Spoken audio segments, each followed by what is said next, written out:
Okay everyone, welcome back. Today, as you can see, we've got these two nice statues going on. These are from the game Muramasa, or the English name is Muramasa the Demon Blade. This is a Wii game that also came out on the PS Vita with kind of a few extra DLC type things and stuff added on. But today we're going to take a look at, there's two main characters in this game. We're going to take a look at her, MomoHime, which is this statue right here, and then in the next video we'll take a look at this other character, Kongiku. It's like a fox girl. We'll get to that in just a sec. Just a quick thing about this. The artist, George Kamitani, he's kind of famous for his sort of painted, really like colorful, beautiful painted style for games. And in games they use his art. Really wild, creative stuff. He did Demon's Crown, and what did he do? I think 12 Sentinels is the newest one. Odin's Sphere, things like that. Anyways, really cool stuff. It's a really fun game. I recommend it if you haven't played that. So, because we're going to look at this one, I'm going to move these aside, and then we'll take a look at the box. So, just taking a look at the box first. It's pretty large, as you can see.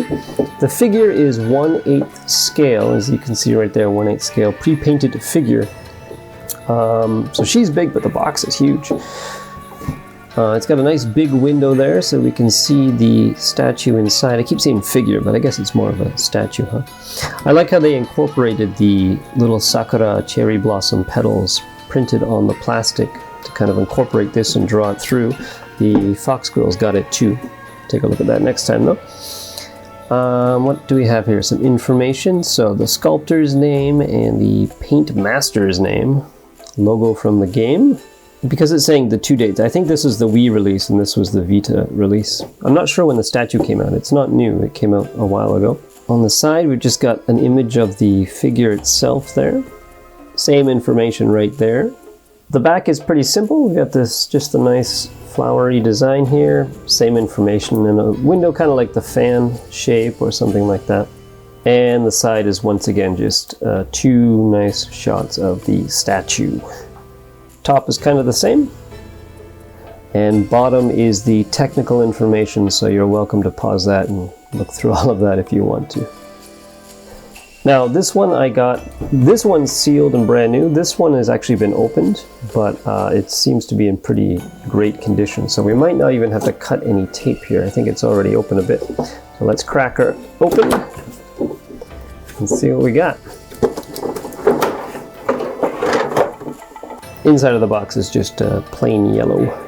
Okay, so she's just in her plastic case. Real quick though, we've got the instructions on how to put things together because her hands can be changed, so you can have her with the sword out or what have you. So there's a few different parts for that.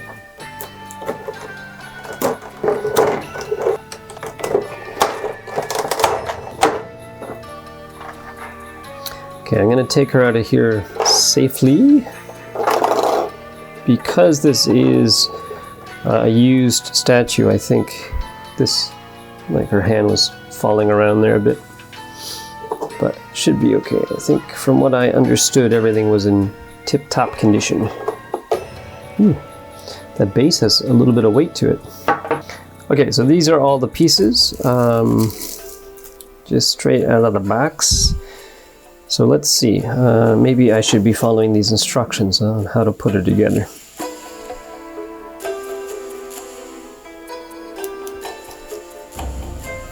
Before I lock the sword into the scabbard, let's just take a quick look at it. It looks really nice. Got some good detailing, good shading on there to capture the art style. Oh, I think it's like a lion or an oni or something like that.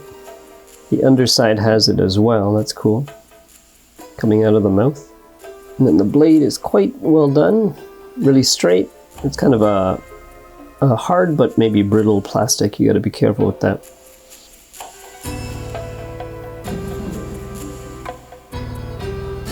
Because it's used, mine does have a little mark on her hand where she was holding the sword, but I don't think that's really going to be an issue since you're not going to see that once it's in her hand. So no real problem. Just like that. Totally can't see it. And that piece just fits up into there. I don't know how snug it is, but it does push into place. You can see the blade is sticking out a bit. Looks cool. Just as she's unsheathing it. Now these two hands are basically identical, but I think this one's attached to the sword and this one's not. So if you want her just kind of running with maybe the blade in her hand or empty-handed or something, you could just have this if you don't want the scabbard there. And then this extra sleeve here, you can see this fits onto there as well, right? It places that one. They're just designed so you can rotate that hand in another direction if you wanted. That piece in there actually goes the other way on this one. So I think one has her hand that way and one has her hand another way. A more action pose. As for the base, this is really nice coloring on here. Just a black finish on the bottom.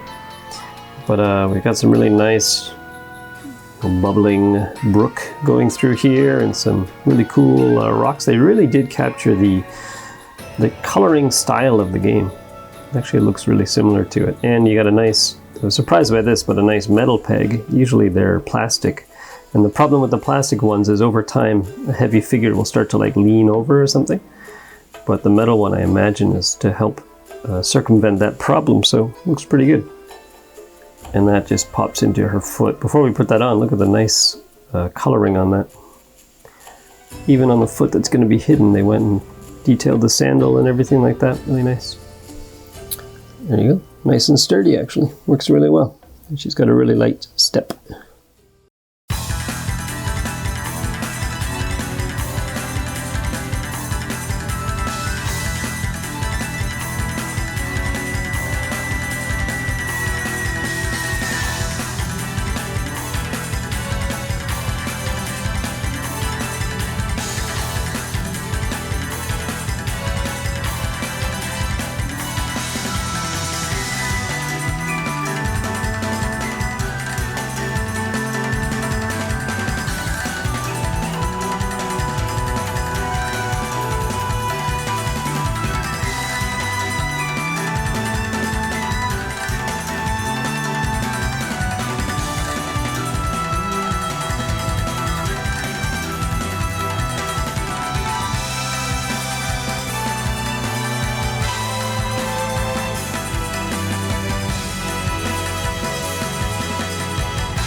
And there she is all together. It looks really good. It's a great pose.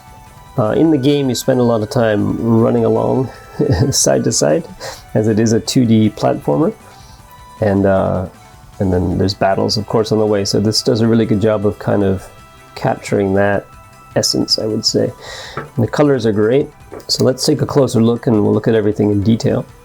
So we'll start at the head and work our way down, of course. Dust up there maybe, but right away you can see the great work on the hair. Lots of stuff going on.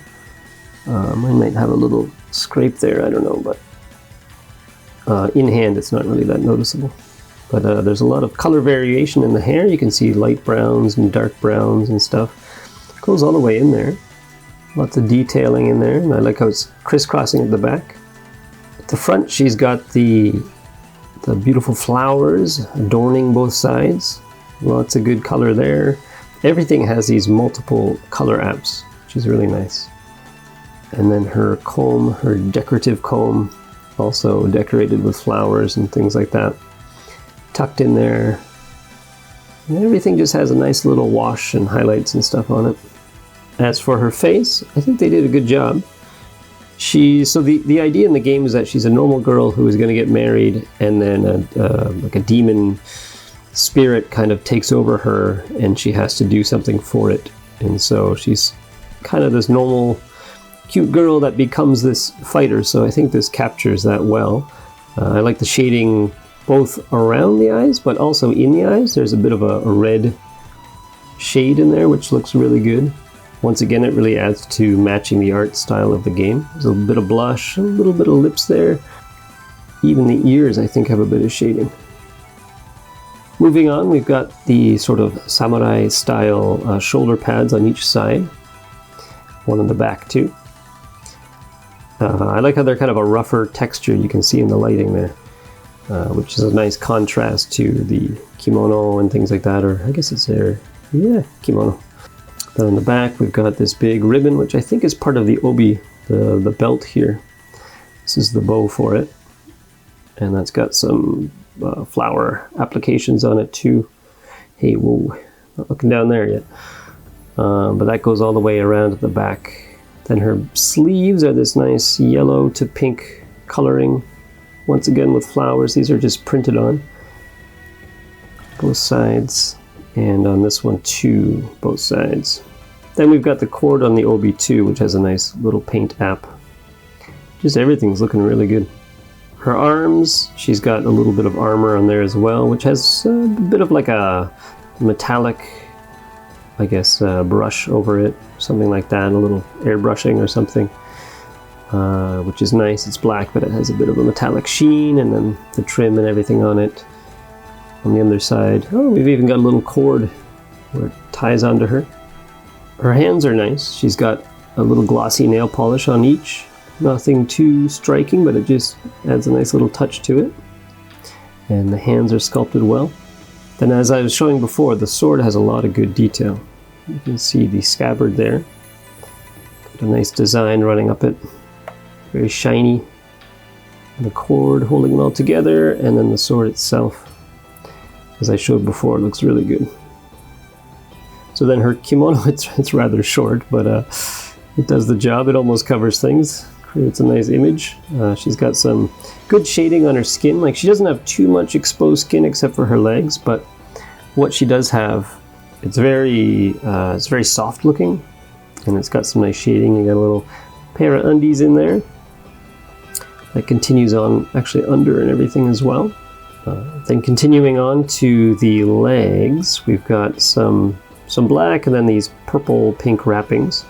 They've got a little bit of a more not so subtle wash on them. Like, everything else is very smooth, but these are a little bit more rough, which I think adds to the effect. It's nice that they have a few different textures like this kind of shading, this kind of shading, this kind of shading. Everything works well together, adds a lot of different textures to it. There's also good highlights on there, and on the feet you can see that the feet actually have highlights where it would be out more, and then shadows on the deeper areas, which, I mean, obviously that makes sense, but it really helps it pop out and it makes it look more like a drawing. And then the bottom of her, like, tabby boots, her little sandals and shoes. Oh, you can even see her toe is kind of gripping onto the shoe a little bit. That's a nice touch. And then a really good wash on those feet. It actually looks like it's all woven. It's really cool. And I already talked about the base, but yeah, I really like it. I think it looks good. And interesting that they went with more of like a green color. You know, rocks, you would think a gray or something like that, but they went with like a nice green, mossy color, which really makes it pop. So yeah, overall, really, really good figure. I like it.